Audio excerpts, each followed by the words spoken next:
Erkári sa radi hrajú a radi robia veci s deťmi a pre deti.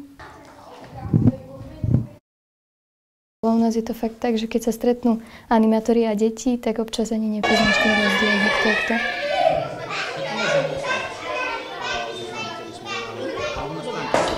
Po bývalom režime potrebovali ľudia nejak sa vrátiť naspäť k viere, začať budovať vlastnú vieru.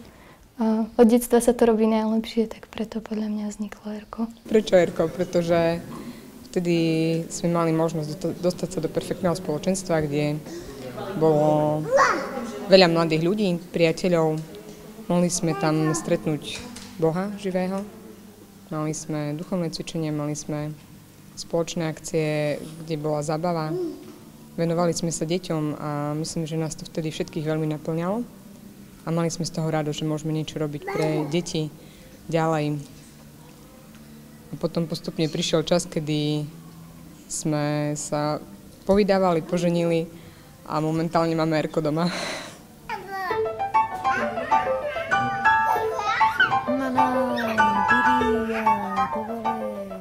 Erko? Tak oficiálne vieš, čo je Erko? To je hnutie kresťanských spoločenstiev detí. A je to vlastne, zahŕňa to ľudí, ktorí chcú pracovať s deťmi a chcú, aby tie deti sa vzdelávali a boli dobrými kresťanmi. A tí ľudia sa tiež vzdelávajú, aby mohli pracovať s tými deťmi na úrovni. Ani nie tak pracovať, ako mať s nimi nejaký vzťah.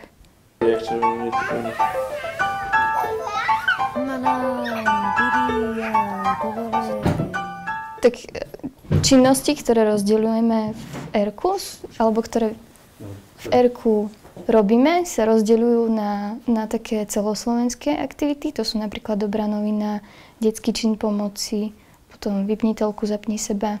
A potom sú aktivity alebo projekty, ktoré robíme len v určitých odsečkách a u nás to je napríklad katarínska zábava, alebo také predvianočné posedenie, alebo Mikuláš, alebo poďakovanie za dobrú novinu. Že to nemajú všetci, len niektorí z nás.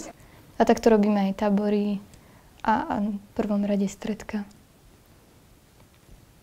Vždycky buď jeden alebo dvaja animátori sa dajú dokopy, zoženú si deti, buď za nimi prídu mamičky alebo rodičia, alebo deti, že chcú mať stredka.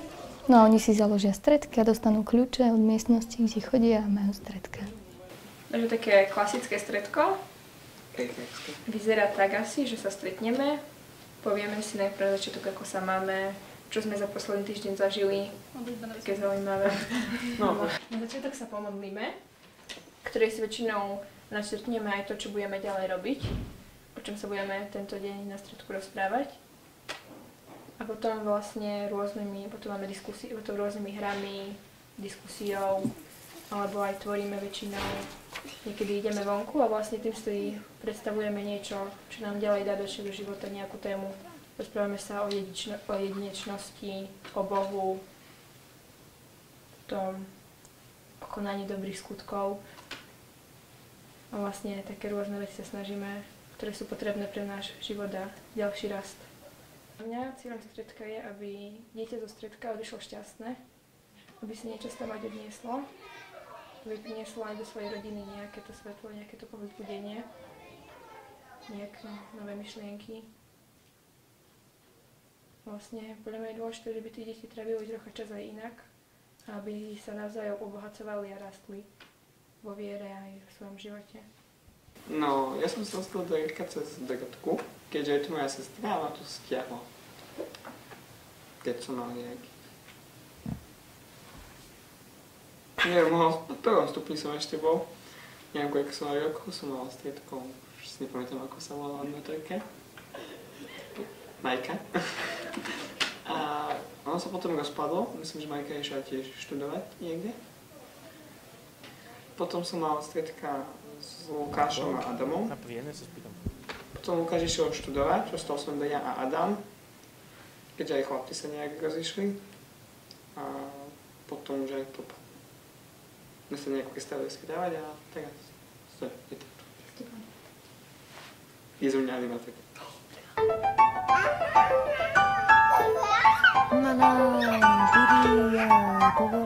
No vlastne erkári sú animátori a ani tak nevnímajú, že sú vlastne aj dobrovoľníci a že venujú svoj voľný čas a svoju energiu na niečo, čo nemajú nejak materiálne alebo finančne ohodnotené, ale získavajú skúsenosti, získavajú nejaké vzdelanie a formujú sa.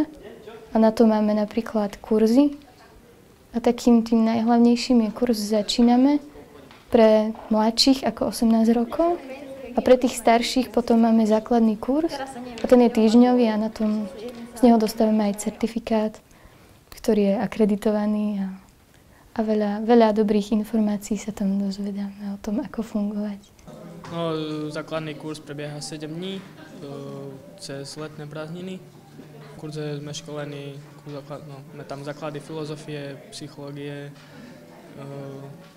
potom učia nás tam pripravovať stredka. Nejaké tie aktivity nové nás tam učia tancovať erkotance. Ako to skupinu?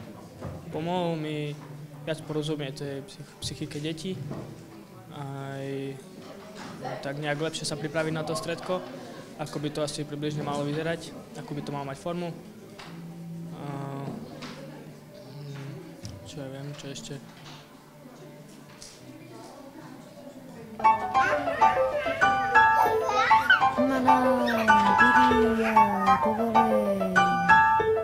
V súčasnosti sú erkári takí, ktorí žijú celou dušou a celým srdcom erkom a preto vlastne erko napreduje ďalej a žije ďalej. Že vlastne aj keď splnilo tú funkciu, že naplňalo tých ľudí po tom režime, tak aj ďalej to vlastne funguje tak, že tie maličké detičky vychovávame ku kresťanstvu. Erko vlastne je pre mňa taká istota do života a vlastne bez toho Erka by som si nevedela predstaviť ani dnešný život. Erko mi dalo v prvom rade vieru a taký pevný základ do života. Dalo mi veľa priateľov, medzi tým vlastne aj manžela a bábätko. A do Erka som vlastne začala chodiť ako dieťatko a potom som bola animatorka. No a vlastne som tu animatorkou doteraz. Mám už vlastne druhé stredko a to je také spoločenstvo mladých ľudí, o ktorých sa vždy môžem oprieť.